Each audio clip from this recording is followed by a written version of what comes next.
नमस्कार। जय किसान साथियों। आज के जमाने में अगर कोई ये कहता है कि मैं तटस्थ हूं, मैं किसी विचारधारा का गुलाम नहीं हूं, तो सोच लेना कि वो सबसे बड़ी सियासत कर रहा है, सबसे बड़ा सियासतदान है। नमस्कार जय किसान साथियों, मैं आपका भाई हरि बेनीवाल एक और लाइव के अंदर आपका स्वागत करता हूं। अभी तक आपने हमारे चैनल को सब्सक्राइब नहीं किया है तो अवेयरनेस मंच को सब्सक्राइब करें, और अगर आप यह वीडियो हमारे फेसबुक पेज विवेकशील विचार मंच पर देख रहे हैं तो कृपया हमारे पेज को फॉलो करें। तो मैं ये बात कह रहा था कि आज के जमाने में अगर कोई इंसान ये कहता है कि मैं कोई राजनीति नहीं कर रहा हूं, मैं तटस्थ हूं, मैं निष्पक्ष हूं, तो सोच लेना वो आदमी सबसे बड़ी सियासत कर रहा है। अगर आज के जमाने में जब किसी भी समाज के हाशिए वाले तबके पर जुल्म हो रहे हैं, तब अगर आप किसी विचारधारा के साथ नहीं हैं, इसका मतलब आज इस सिस्टम के सबसे बड़े दुश्मन हम ही हैं। साथियों, जब मैं राष्ट्रीय लोकतांत्रिक पार्टी की बात करता हूं, जब मैं हनुमान बेनीवाल की बात करता हूं, तो बहुत सारे साथी ये कहते हैं कि यार आप एक पत्रकार हो, आप किसी भी पार्टी की पक्ष क्यों लेते हो। तो मैं सार्वजनिक तौर पर सबसे पहले तो आपको कहता हूं कि मैं कोई पत्रकार नहीं हूं। नोट करें मेरी इस बात को, मैं कोई पत्रकार नहीं हूं, मैं एक जागरूक नागरिक हूं, या जागरूक नागरिक बनने के मार्ग पर प्रयासरत हूं। मैं चाहता हूं कि लोग जागरूक हो अपने हक और अधिकार को लेकर। तो उसके लिए मेरी शिक्षा अनुसार, मेरे संस्कार अनुसार, मेरे गुरुओं की दी हुई परवरिश, मेरे माता पिता के संस्कार, उनके अनुसार जो मुझे अच्छा लगता है, मैं प्रयास करता हूं कि लोगों को जागरूक कर सकूं इस सिस्टम के खिलाफ, अपने हक और अधिकारों को सुरक्षित रखने के लिए। आज आजादी के 75 साल बाद में अगर किसी भी नागरिक को अपने हक और अधिकार के लिए किसी नेता की सहायता की जरूरत पड़ती है, या किसी पत्रकार के पास जाकर रोना बिलखना पड़ता है, तो इसका मतलब हमारे संविधान में कुछ न कुछ गड़बड़ हो ना हो, लेकिन हमारे लोकतंत्र में बहुत बड़ी गड़बड़ है। अगर किसी मुल्क को आजाद हुए 70-75 साल हो गए, उसके बावजूद किसानों को अपने हक और अधिकार के लिए किसी हनुमान की जरूरत पड़ती है, अनुसूचित जाति जनजाति के लोगों को अपने आप को सुरक्षित रख पाने के लिए अगर किसी चंद्रशेखर आजाद की जरूरत पड़ती है, किसी राजकुमार रौत की जरूरत पड़ती है, तो ये सोच लेना कि आपके हक और अधिकार सुरक्षित हो या ना हो, लेकिन इस देश के अंदर लोकतंत्र जरूर वैसाखियों पर चल रहा है। जो लोग कहते हैं कि हरिभाई जी थे तटस्थ रहा करो, बन मैं कहना चाहूं, जब समाज के हाशिए पर बैठे लोगों का इस प्रकार से शोषण होता हो, जब उन पर जुल्म की इंतहा होती हो, तब आपको किसी ना किसी का पक्ष लेना ही पड़ता है। या तो आप इस पार रहें या उस पार रहें, एक तरफ हो जाइए आप।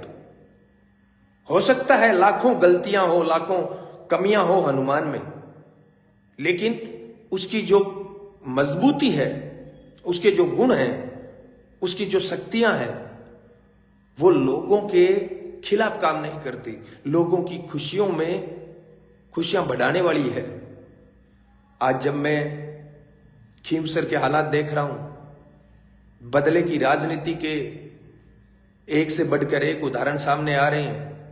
वीडियो इस प्रकार के सामने आ रहे हैं कि किसानों के ट्रांसफार्मर उतारे जा रहे हैं, किसान खून के आंसू रो रहे हैं। ऐसे ऐसे वीडियो सामने आ रहे हैं कि 20 साल तक हमारे खेतों की तरफ किसी ने देखा तक नहीं था। जो अधिकारी हमारे ट्रांसफार्मर के पास आने की हिम्मत तक नहीं करते थे, वही अधिकारी आज ना केवल हमारे ट्रांसफार्मर उतारे जा रहे हैं, बल्कि पीछे 10 साल 20 साल हमने जो भी बिजली का उपभोग किया, उससे 4 गुना 10 गुना 20 गुना तक का जुर्माना, 15-15 20-20 लाख के बिल किसानों के निकाले जा रहे हैं। रेवंत राम जी डांगा से मैं एक ही बात कहना चाहता हूं, जब आप बार बार एक बात कहते हैं कि ये जीत खीमसर के लोगों की जीत है, तो आप हनुमान बेनीवाल के बनाए हुए सड़कों के जाल पर फर्राटेदार गाड़ियां और डिस्को दौड़ाकर जब ये कहते हो कि मैं खीमसर को बदलने निकला हूं, खीमसर जीता है, तो रेवंत राम जी सिर्फ भाषणों से कुछ नहीं होगा। आप जिस प्रकार से लोगों को चुन चुन कर प्रताड़ित करने का काम कर रहे हो ना, तो आपकी राजनीतिक पारी शुरू होने से पहले ही खत्म होने वाली है, ये सोच लेना। चुटकी में 4 साल निकल जाएंगे और जिन लोगों ने या जिन लोगों की सहायता से आप ये छोटा सा पीरियड का विधायक बने हो ना, आप पूर्ण विधायक नहीं हो अभी तक आप, तो उन लोगों की गद्दारी का जवाब उन्हें भी दिया जाएगा। लेकिन आपको कम से कम मौका मिला है तो आप तो निष्पक्ष होकर खींवसर की उस परंपरा को आगे रखिए, खींवसर के किसानों का पक्ष रखिए। वोट किसने दिया आपको, किसने नहीं दिया, इतनी नीच हरकत करेंगे आप। चुन चुन कर किसानों के ट्रांसफार्मर, कम से कम सैकड़ों किसानों के ट्रांसफार्मर पिछले 2 से 3 दिनों के अंदर उतरे हैं। और उन किसानों के वीडियो जब सामने आ रहे हैं, एक तरफ जल्लाट गुस्सा भी आ रहा है, दूसरी तरफ हताश भी है हम। हनुमान बेनीवाल को खींवसर के अंदर राजनीति करने के लिए लोग नहीं जिता रहे थे। हनुमान बेनीवाल का बेनिफिट कम था। खींवसर में लोग हनुमान को इसलिए जितवा रहे थे क्योंकि हनुमान लोगों की जरूरत था, जरूरत है और जरूरत रहेगा। मेरी बात से सहमत हो ना, तो आगे की बात बाद में सुनना। पहले इस वीडियो को 5 से 7 दोस्तों को शेयर कर दीजिए, आपके व्हाट्सएप स्टेटस में लगा लीजिए, और चैनल को अभी तक सब्सक्राइब नहीं किया है तो प्लीज सब्सक्राइब बटन के जब आप हाथ लगाओगे तो करंट नहीं आएगा, मैं वादा करता हूं। हाँ, सहमत नहीं है तो एक अलग बात है, वीडियो को लाइक कर दें और शेयर कर दें। अब मैं बात करता हूं, चाहे आप कांग्रेस की पार्टी की विचारधारा से हो, चाहे आप भारतीय जनता पार्टी की विचारधारा से ताल्लुक रखते हो, चाहे आप आरएलपी की विचारधारा से ताल्लुक रखते हो, मैं आपसे एक बात कहना चाहता हूं, सच्चाई को स्वीकार करने में कोई बुराई है क्या? अगर आप सच्चाई के मार्ग पर चलकर भारतीय जनता पार्टी में चलो या कांग्रेस में चलो या आरएलपी में चलो, लेकिन किसान हित में, जवान हित में, मजदूरों, व्यापारियों, छोटे व्यापारियों और अनुसूचित जाति जनजाति के हाशिए पर बैठे हुए लोगों के हक और अधिकार के लिए अगर आप लड़ाई लड़ते हैं ना, तो आप चाहे किसी भी पार्टी में हैं, आपका करियर कोई दांव पर नहीं लगा सकता। हार जीत से किसी के ग्राफ का आइडिया आप नहीं लगा सकते। अब लगभग इस लाइव को चलते हुए कितने मिनट हो गए आप बताइए।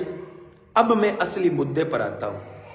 जो लोग कहते हैं कि हनुमान, क्योंकि मैंने देखा कि लोगों ने नीचता की सारी हद पार कर दी।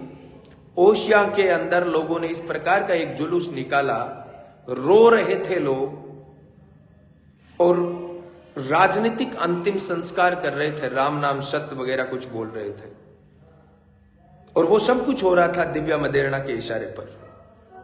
मैं एक बात कहना चाहता हूं, 1 मिनट बेटा आप अंदर चलो। कार्तिक एक बार चलो, मैं आपको एक बात कहना चाहता हूं कि हनुमान बेनीवाल हारने से अगर लोगों को इतनी खुशी हो रही है कि उनको मातम मनाना पड़ रहा है, गजब हो गया है।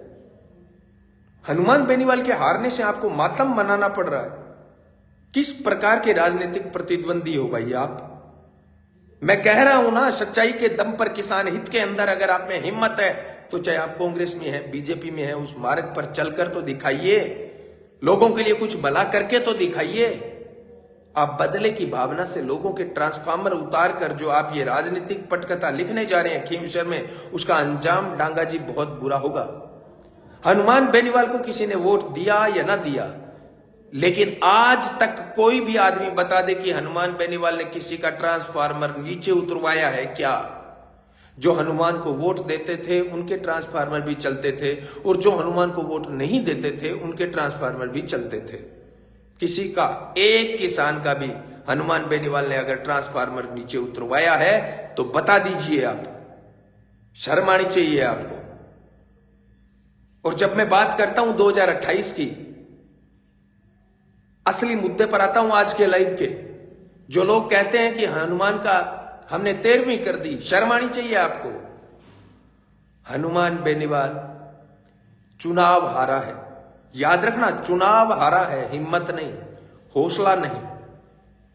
और मारवाड़ के अंदर आज की बात कही हुई आप याद रखना मेरी, जब 2028 के इलेक्शन रिजल्ट आएंगे तब आप देखना, मारवाड़, मेवाड़ और दक्षिण पूर्व राजस्थान के अंदर तीसरे मोर्चे की ऐसी आंधी आएगी कि जो लोग आज नाटक करके मातम मना रहे हैं ना, वो सच में मातम मनाएंगे। शर्म आनी चाहिए। राजनीतिक गिरावट की भी हद होती है कि हनुमान के जो विरोधी कहे जाने वाले लोग थे वो भी आज ये कह रहे हैं कि यार ये तो अति हो गई, इतना विरोध तो होना नहीं चाहिए था। हरीश चौधरी को हनुमान बेनीवाल के पक्ष में बोलना पड़ गया, बताओ यार, कभी सोचा नहीं था। और राधा मोहन सिंह हो, चाहे आपके रामलाल जी शर्मा हो, चाहे आपके डोटासरा जी, दिव्या मदेरणा जी हो, मैं इनसे एक बात कहना चाहता हूं। हनुमान ने भले ही आपके खिलाफ बयानबाजी की हो, आपके खिलाफ प्रचार नहीं किया था। और डोटासरा जी, आपको तो एहसानमंद रहना चाहिए कि हनुमान को फुर्सत नहीं मिली टीचर ट्रेनिंग घोटाले के खिलाफ बोलने की, नहीं तो आज आप खींवसर के अंदर चुनाव प्रचार नहीं कर रहे होते, आप चक्की पीस रहे होते अंदर। और जो लोग कहते हैं कि हमारे समाज की बेटी दिव्या मदेरणा को हनुमान बेनीवाल ने ये बोल दिया, वो बोल दिया, हनुमान जी बेनीवाल ने दिव्या मदेरणा को कोई ओछा शब्द नहीं कहा है, पहली बात तो ये। और जो कहा है उस पर वो आज भी अडिग है, उस पर हम भी अडिग है। अगर हमारा छोटा भाई है या बहन है, आज अगर उनको एक बार जनता ने जिता दिया, इसका मतलब यह है कि वो कहेंगे सो कहेंगे, लो पर लकीर, कुछ भी बोलेंगे। हनुमान बेनीवाल को हराया है मात्र 10,000 15,000 लोगों ने।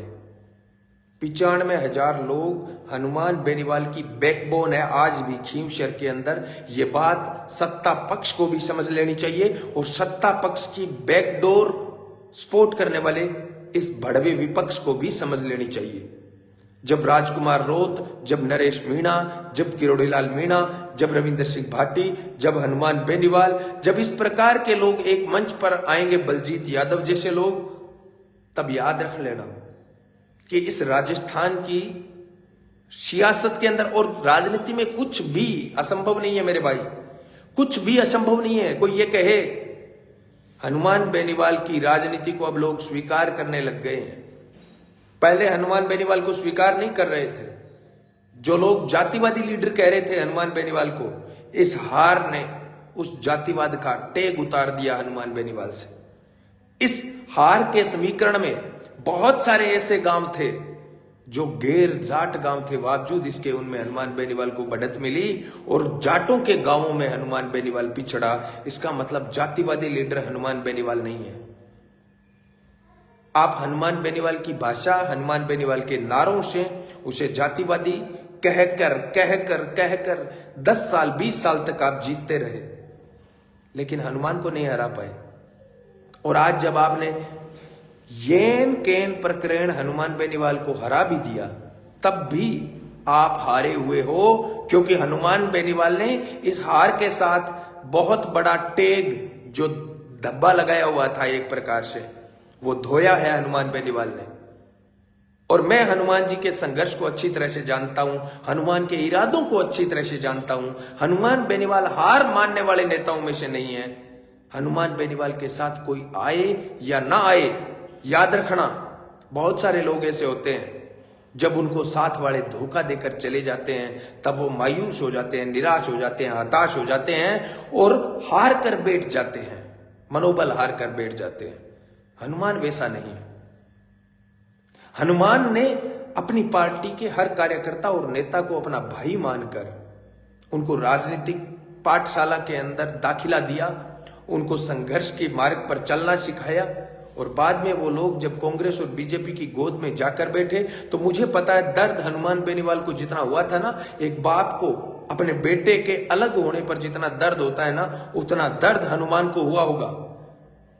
लेकिन हनुमान आज परिपक्व हो गया है। ये धोखे, ये दगेबाजी जो ये विपक्ष के लोग करते थे, जो ये हनुमान को तोड़ने वाले, हनुमान को मारने वाले, हनुमान को हराने वाले लोग कर रहे थे ना, उन लोगों का मैं शुक्रिया करता हूं, क्योंकि उन्होंने हनुमान को इतना परिपक्व बना दिया कि आज वो हार कर भी सर उठा के ना केवल लोगों के बीच में खड़ा है, बल्कि याद रख लेना 2028 के अंदर मारवाड़ के अंदर ऐसा तूफान उठेगा, ऐसा तूफान उठेगा जिसकी आप कल्पना नहीं कर सकते। और वो सिर्फ इसलिए उठेगा कि चंद गद्दारों ने मिलकर हनुमान बेनीवाल को राजनीतिक जो उनकी सीमाएं थी, उन राजनीतिक सीमाओं से पार जाकर उन लोगों ने ठगबंधन करके हनुमान बेनीवाल को हराया है। इसके कारण मारवाड़ के अंदर तूफान उठेगा। आज की बात आप याद रख लेना मेरी इस बात को। जब मैं राजकुमार रोहतगी, नरेश मीणा की बात करता हूं ना, तो ये अंधेरे में लठ मारने वाली बात नहीं है। वो हनुमान से कम नहीं है, हनुमान की तरह ही वो अपने क्षेत्र के अंदर संघर्ष कर रहे हैं, सत्ता के खिलाफ संघर्ष कर रहे हैं, वो अपनों से संघर्ष कर रहे हैं, वो धोखों से संघर्ष कर रहे हैं। और जब इस प्रकार का संघर्ष कोई 2-4 लोग एक ही समय में कर रहे होते हैं ना, तो एक ना एक दिन उनको एक होना ही पड़ता है। और आप देख लेना वो दिन दूर नहीं जब ये सारे के सारे योद्धा एक मंच पर होंगे। और ये जितने भी, क्योंकि इनका अस्तित्व क्या है आप बताइए? क्या दिव्या मदेरणा निर्दलीय 10,000 वोट ला सकती है क्या? 10,000 20,000 से ज्यादा वोट नहीं ला सकती दिव्या मदेरणा। क्या गोविंद सिंह डोटासरा कांग्रेस की टिकट के बिना अपनी जमानत बचा सकते हैं क्या? नहीं बचा सकते। आप लिख के दे रहा हूं मैं आपको, आपके डोटासरा जी अगर इनके पास कांग्रेस की टिकट ना हो ना, तो ये अपनी जमानत ना बचा पाए। और जो लोग हनुमान को यह कहते थे कि कभी बीजेपी से गठबंधन करके, कभी कांग्रेस से गठबंधन करके जीत जाते थे, अब की बार नहीं हुआ इसलिए हार गए। इनको भी सच्चाई तो पता है, जनता को मूर्ख बनाने के लिए बयान दे रहे हैं। सच्चाई इनको भी पता है कि दोनों पार्टियां एक होकर भी बहुत मुश्किल से जीती है, और वो आंकड़ों में जीती है, धरातल पर नहीं। क्योंकि हनुमान बेनीवाल के जो समर्थक थे ना, वो एक अलग ही मदहोशी में जीते हैं। हमारे नेताजी को कौन हरा सकता है यार? मेरे एक वोट देने से क्या फर्क पड़ता है? ये लापरवाही लेकर बैठ गई। कम से कम 5 से 7 हजार वोट ऐसे थे हनुमान जी बेनीवाल के, जो सिर्फ घमंड के अंदर देने नहीं आए।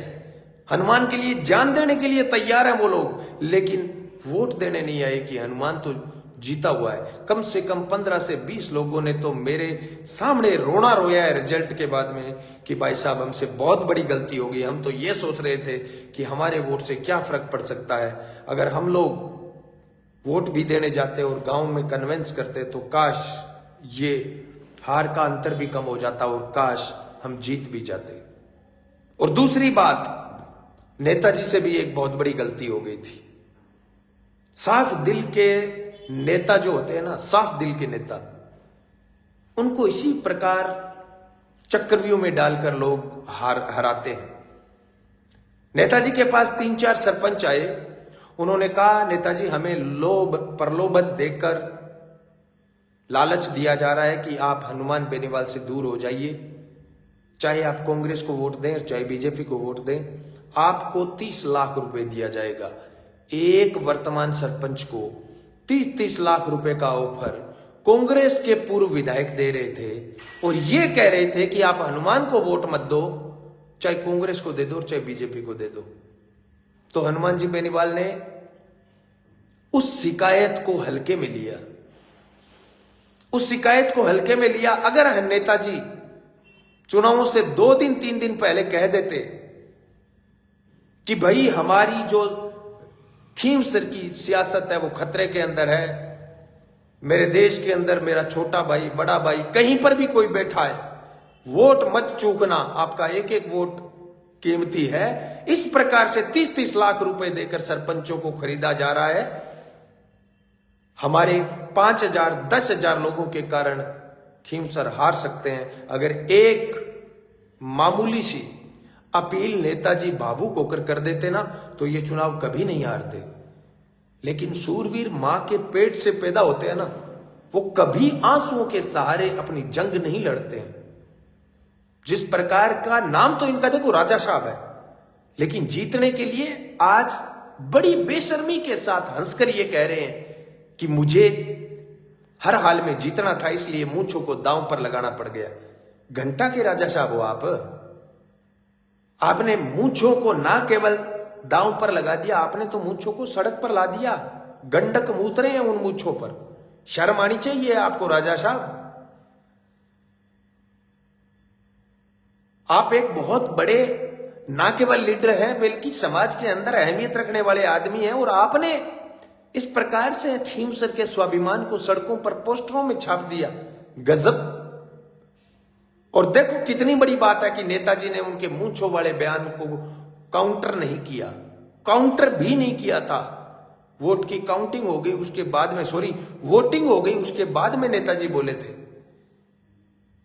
और नेताजी ने कह भी दिया था कि इसका फायदा बीजेपी को होगा। बावजूद इसके हनुमान बेनीवाल की आंखों में एक आंसू आपको दिखाई नहीं दिया, जब उनकी आंखों के सामने उन्हें पता चल चुका था कि हम खींवसर हार रहे हैं। इसके बावजूद उन्होंने कोई ओछी हरकत नहीं की, कोई ओछा स्टेटमेंट नहीं दिया, कोई ऐसा स्टेटमेंट नहीं दिया जो जीत के लिए भावुक होने वाला हो, रोने वाला हो। इस देश का प्रधानमंत्री रो लेता है वोटों के लिए, घड़ियाली आंसू बहा लेता है। लेकिन सच में हनुमान बेनीवाल वो लीडर है जिसने हार जीत को साइड में रखकर किसान कौम के स्वाभिमान की लड़ाई वास्तव में भगत सिंह की भूमिका के अंदर लड़ी है। और देख लेना, आप याद रखना इस बात को, हनुमान बेनीवाल अपने भविष्य में कभी भी ना तो आज तक किया है उन्होंने ऐसा काम, और ना कभी आपको ऐसी ओछी हरकत पर वोट मांगते हुए हनुमान बेनीवाल को आप नहीं देखेंगे। और जब लोग कहते हैं, क्योंकि आज का लाइव इसी मुद्दे पर था कि भाई जी आप तो निष्पक्ष रहा करो, मैं उनको कहना चाहता हूं, भाई देखो ये साझा मंच है, विवेकशील विचार मंच, किसान जागृति मंच, अवेयरनेस मंच, यूट्यूब चैनल, लेकिन इसका मतलब ये नहीं है कि हम सच्चाई को नकार दें। जब हम ये कहते हैं कि अगर किसी के साथ भी अन्याय होता है, अत्याचार होता है, तो आप हमारे व्हाट्सएप नंबर 8058898058 पर संपर्क कीजिए। हमसे जितना हो सकता है हम आपकी सहायता करेंगे। जब हम ये कह रहे हैं ना, तो इसके पीछे सबसे बड़ी वजह भी हनुमान बेनीवाल ही है। हम उनके संघर्ष को देखकर ही इतना बड़ा दावा करते हैं। बाकी हमारी क्या औकात है कि हम किसी को यह कह दें कि आपके साथ कुछ गलत होता है तो हमें बताइए। हम राजा हैं, महाराजा हैं, एमपी है, एमएलए हैं, एसडीएम है, तहसीलदार, कलेक्टर, क्या है, हमारी औकात क्या है? लेकिन हम हनुमान के अनुयायी हैं जिन्होंने लड़ना सिखाया है, इसलिए ये दावा कर देते हैं। और इसीलिए हम फिर खुले मन से और खुले मंच पर ये कहते हैं कि हां, इस लड़ाई में हम हनुमान की तरफ खड़े हैं। अन्याय, अत्याचार, सत्ता के जुल्म सितम जितने हो सकते हैं उतने आप कर लो, हमारी साइड हनुमान बेनीवाल की साइड रहेगी। जब ये बात कहते हैं ना, तो ये आम बात नहीं होती आम परिवार के आदमी को बोलना। मुझे पता है कि इसके बदले में हमें क्या क्या झेलना पड़ता है, लेकिन जब जितने भी दुख, तकलीफ या सितम होते हैं ना, तब हम एक ही बात याद रखते हैं कि हनुमान बेनीवाल को देख लो, उसके साथ क्या क्या हुआ है। हमारे साथ तो 1% भी अन्याय नहीं हुआ अभी तक। हम इस लड़ाई में हनुमान बेनीवाल के साथ खड़े थे, खड़े हैं और खड़े रहेंगे, क्योंकि हमें पता है कि हनुमान हारे का सहारा है। हनुमान जाति नहीं देखता, धर्म नहीं देखता। हनुमान पीड़ित का सिर्फ पीड़ा पूछता है और उसके बाद में जितनी हो सकती है उतना उसका समाधान करने का प्रयास करता है। इसलिए हम हनुमान के सिपाही हैं। और आप भी अगर हनुमान बेनीवाल की विचारधारा का समर्थन करते हैं तो इस वीडियो को 5 से 7 दोस्तों को शेयर जरूर करें। चैनल को अभी तक सब्सक्राइब नहीं किया है तो सब्सक्राइब करें। और दूसरी बात ये, 2028 की तैयारियां अभी से शुरू कर दें। आप अपने आप को हनुमान बेनीवाल समझकर आपके आसपास होने वाले अन्यायों, अत्याचारों के खिलाफ लोगों को लड़ना सिखाएं। लोगों के हक और अधिकार की रक्षा करना आपका परम कर्तव्य समझे अपने आप का। और जब भी आपको लगे कि अन्याय, अत्याचारों की पराकाष्ठा हो चुकी है, तब आप 8058898058 पर आपके आसपास होने वाले अन्याय, अत्याचारों का वीडियो बनाकर हमें भेजिए। इसी मंच पर आपकी पीड़ा को हम प्रमुखता से छापेंगे। जितना हमें सामर्थ्य दिया है, जितना हमारी शिक्षा, संस्कार और हमारी परवरिश ने हमें काबिल बनाया है, उस काबिलियत के अनुसार वो काम करने का हम प्रयास करेंगे। वीडियो अच्छा लगा तो 5 से 7 दोस्तों को शेयर करें। धन्यवाद। जय किसान।